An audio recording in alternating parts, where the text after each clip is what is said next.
At a glittering dinner party in his Boston mansion, millionaire Charles Whitmore makes a shocking announcement. He will marry anyone who can play Chopin with real soul. Guests laugh, thinking it's just a game, until a quiet young woman steps forward. As her fingers dance across the piano, the room falls silent. Every note carries a secret. Every melody pulls Charles closer. What starts as a strange challenge soon turns into a night that will change both their lives forever. Charles Whitmore was the kind of man whose name people whispered about in both admiration and envy. At 34, he had built an empire from nothing: real estate, luxury hotels, and high-end art galleries. His days were filled with meetings in glass skyscrapers, his nights with quiet solitude in his mansion outside Boston. The mansion itself was a work of art. White marble floors that gleamed under soft golden lights, tall windows framed with velvet drapes, and gardens so perfectly trimmed they looked like something from a royal palace. But to Charles, the beauty around him was like a beautiful painting locked in a glass frame, untouchable, distant, and cold. Luxury cars lined the private garage. Rare paintings adorned the walls. A private chef created meals that could rival the finest restaurants in Paris. Yet none of it filled the quiet emptiness he felt when the guests went home and the night closed in. He had women approach him before, elegant, polished, perfectly dressed. But they saw his bank account before they saw him, and Charles, who had grown up with a mother who taught him the value of sincerity, couldn't stand anything false. That evening, the mansion buzzed with soft classical music, the clink of crystal glasses and the murmur of laughter. An elegant dinner party was underway, men in tailored suits, women in shimmering gowns, servants moving quietly with trays of champagne. Charles sat at the head of a long mahogany table, the glow from the chandelier casting light over his sharp features. He wore a black suit, the tie slightly loosened, as if he wanted the night to feel less formal. In his right hand, he swirled a glass of deep red wine, watching the way it caught the light. He was listening to the conversation around him, but his mind wandered. The grand piano in the corner of the room seemed to pull at his attention again and again. It wasn't just a decoration, it was a relic of his childhood. His mother, before she passed, had played it every night, filling their small home with the music of Chopin. For Charles, those melodies weren't just music. They were love, safety, and warmth wrapped in sound. He had never heard anyone else play Chopin the way she had, not in all the concert halls or private recitals he had attended. The notes were easy to copy, but the soul behind them, that was rare. A half-smile tugged at his lips as a sudden thought formed in his mind. He leaned back in his leather chair, letting his gaze sweep over the table. Then in a voice calm but certain, he said, "I'll marry anyone who can play Chopin with true feeling, not just the notes, the soul." The room went silent for half a beat before laughter broke out. A few guests chuckled, thinking it was a joke. Others raised their brows, unsure if he was serious. One woman leaned forward, teasing, "And what if no one can?" Charles's eyes didn't waver. "Then I'll remain unmarried." It wasn't an empty statement. To Charles, music, real music, was the purest way to see someone's heart. If someone could play Chopin the way his mother had, it would mean they understood love, loss, and tenderness on a level deeper than most people ever reached. Some guests exchanged amused glances, whispering behind delicate hands. A few men smirked as if to say, "This is why he's still single." But Charles didn't care. The piano sat silently in the corner, its polished surface reflecting the golden light of the chandelier. Several guests glanced at it, but none dared to approach. "Any takers?" Charles asked, his voice carrying both challenge and curiosity. There was a shuffle of feet, a polite laugh, and a murmur of excuses. "Oh, I haven't played in years. My hands are far too stiff. I don't know Chopin well enough." One by one, they dismissed themselves. Charles leaned back again, his expression unreadable, but inside that familiar ache grew stronger. It seemed no one would even try, and yet, something told him the night was not over. Somewhere in the room, he felt the faint stir of possibility, like a note waiting to be struck. He didn't know it yet, but before the night ended, someone unexpected would take that seat at the piano. and nothing in his life would ever be the same. In the far corner of the glittering dining hall, almost invisible in the swirl of silk dresses and polished shoes, stood Natalie Rivers. She moved quietly, her black catering uniform blending her into the shadows, a silver tray balanced in one hand as she cleared away empty champagne glasses. Natalie was 24, but tonight she felt even younger, like a child peeking into a world she didn't belong to. The chandeliers glowed above her, casting golden light over the wealthy guests who laughed in voices that never seemed to carry worry. Her hair, a soft blonde, was tied into a neat braid that hung over her shoulder. Her eyes, clear ocean blue, watched everything, but with a stillness, as though she was afraid to disturb the air around her. Every movement she made was precise, practiced, invisible. She wasn't here to talk, she wasn't here to be seen. Her job was simple: serve, clear, and disappear. And yet, when Charles Whitmore's voice carried across the room with his unusual challenge, she stopped mid-step. The words hung in the air like an open door she wasn't meant to look through.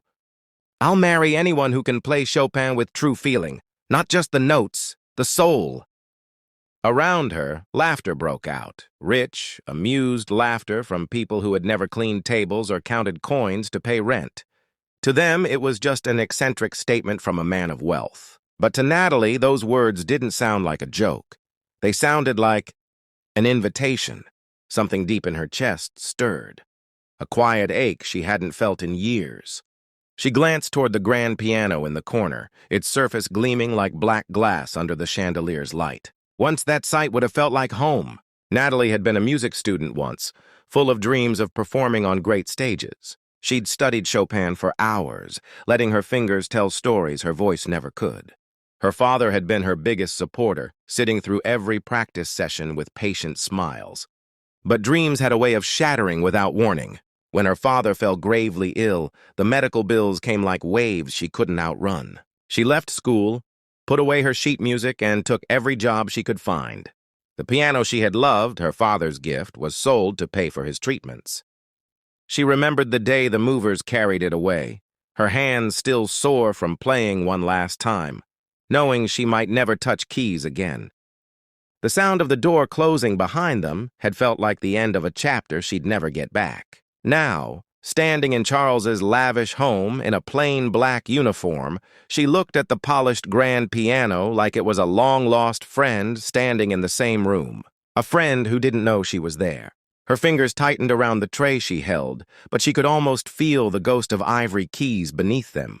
Her hands itched, not from work, but from a yearning so sharp it felt dangerous.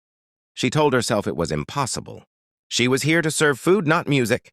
No one in this room would expect a waitress to approach a millionaire's piano, and yet she couldn't look away from it. The laughter over Charles's challenge swirled around her, but it only made her heart beat harder. They were laughing because they didn't understand.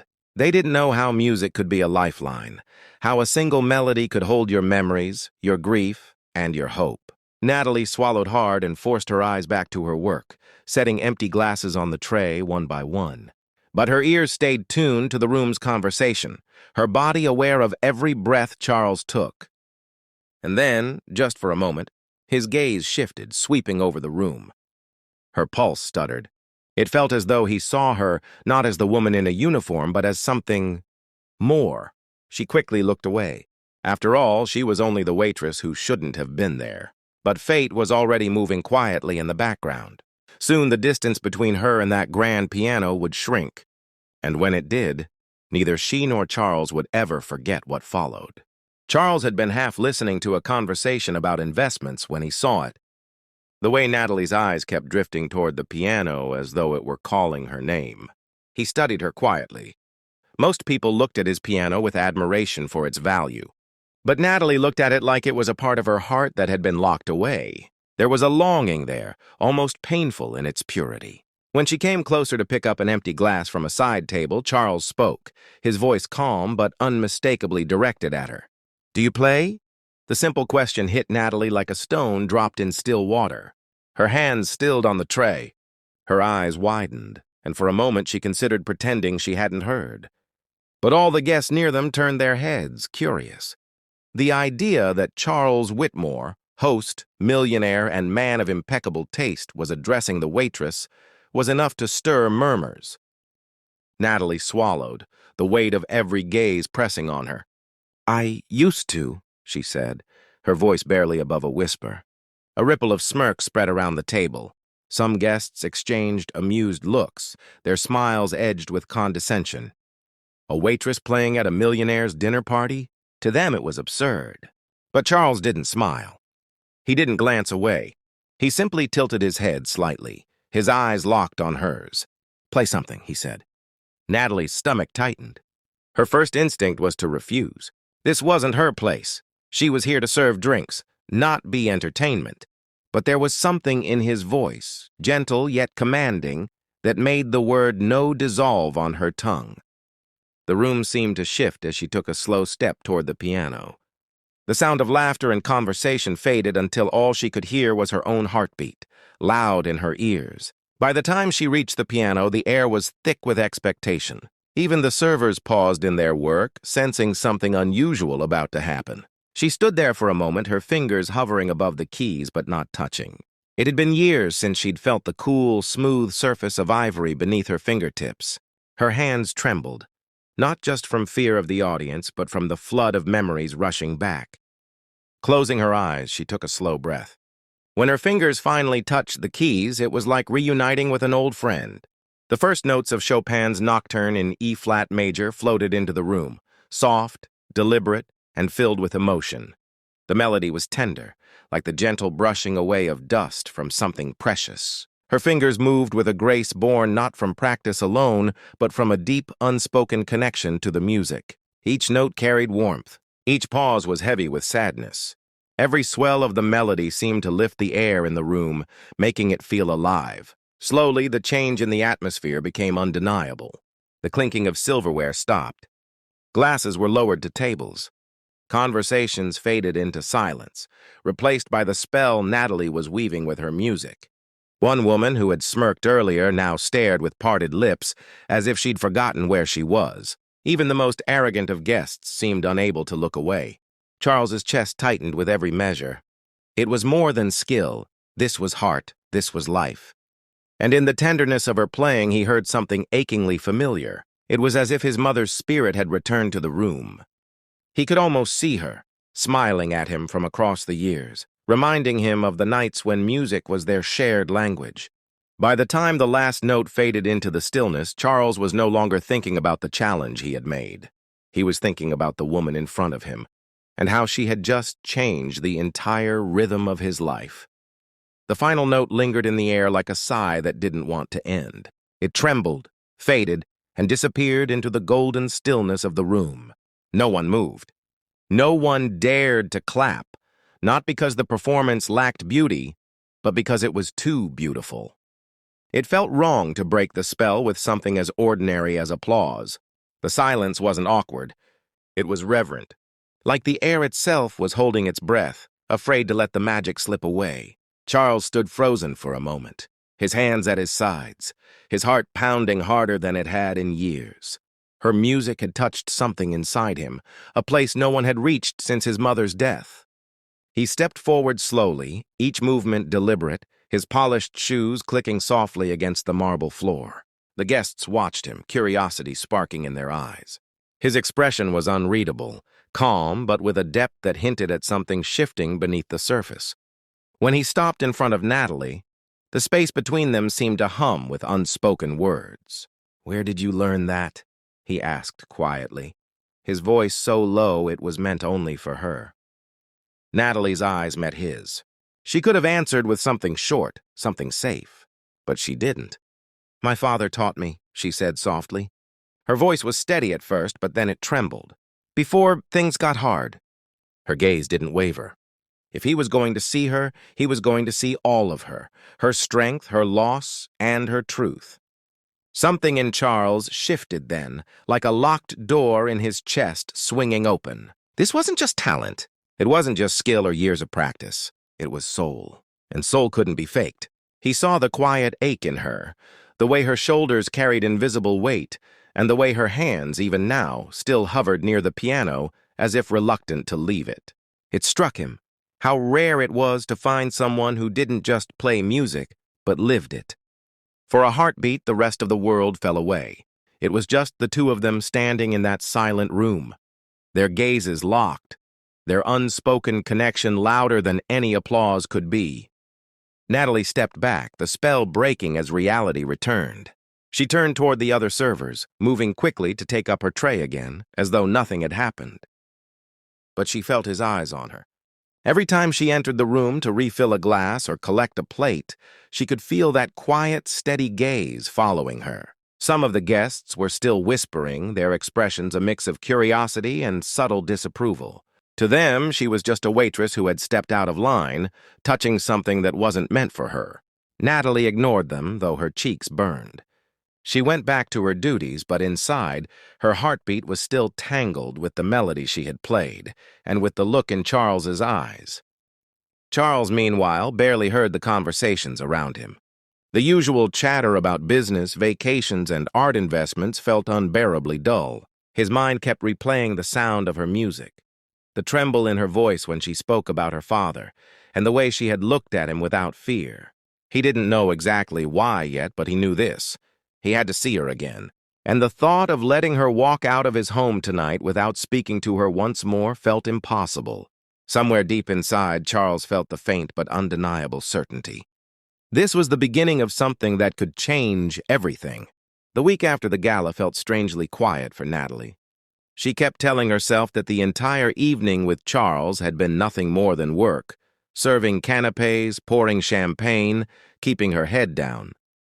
But her heart kept betraying her, replaying his voice in her mind. So when she arrived at the small catering office one rainy afternoon, the last thing she expected was an envelope with her name written in strong, elegant handwriting. She frowned, sliding her finger under the flap. Inside was a single folded note, no signature, no greeting, just a line that made her heart pound. "Meet me at the Whitmore estate, tonight, the music room." Her breath caught. She told herself not to overthink. Maybe it was work. Maybe they needed someone to help set up. But deep down, she knew it wasn't that. Night fell, and she found herself standing in front of the Whitmore estate again. The grand gates loomed like silent sentinels, and the gravel path crunched under her shoes as she walked toward the softly glowing mansion. Every step echoed in her chest like a heartbeat. When she pushed the door open, the house was quiet, too quiet. She followed the faint strains of music, her palms damp. The music room door stood slightly ajar, warm light spilling into the hallway. She pushed it open, and stopped. The room was empty except for one person.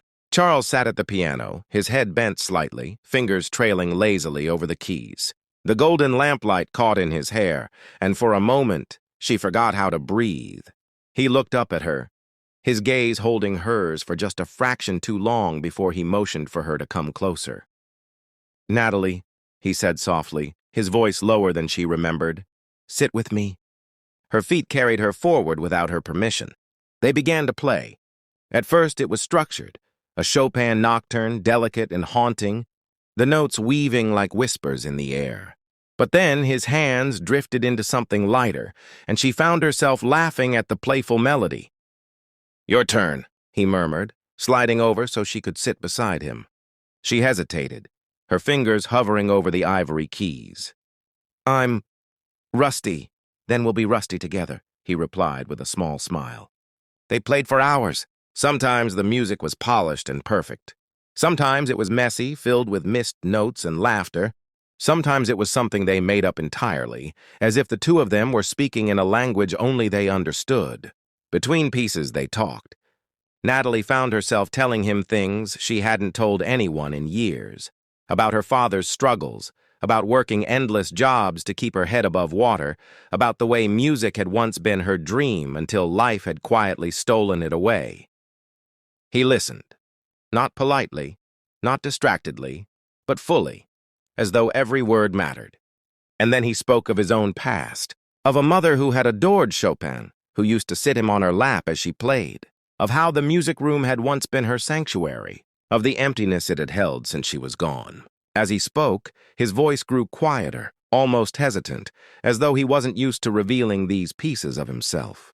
When Natalie reached out instinctively and let her fingers brush his, he didn't pull away. The hours slipped by unnoticed. Her laughter filled the room, soft and unguarded, and he realized it had been years since the house had felt this alive. Her smile was like the first break of sunlight after a storm. And when she looked at him, really looked, something inside him shifted. It wasn't just admiration. It wasn't just attraction. It was hope. Hope that maybe the walls he'd built around his life didn't have to stay there forever. Hope that maybe, just maybe, he wasn't as alone as he thought. By the time she left, the night air was cool against her flushed cheeks. The music still played in her mind, as if it had taken root somewhere deep inside her. And Charles. He sat at the piano long after she was gone, his fingers resting on the keys, knowing he had just heard the most beautiful duet of his life. Not because of the notes, but because of the woman who had played them with him. Weeks passed. Natalie kept returning, not with an order pad, but with laughter, warmth, and music. Not as an employee, but as a friend, and soon, as something neither of them could name without blushing. One golden evening, after a duet that left the room silent and their hearts pounding, Charles turned toward her.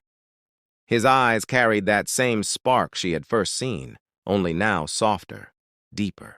"Natalie," he said quietly, "my challenge wasn't just about Chopin. It was about finding someone who could see the world the way I do, someone who could feel every note, someone who could love with depth. That night, you found me."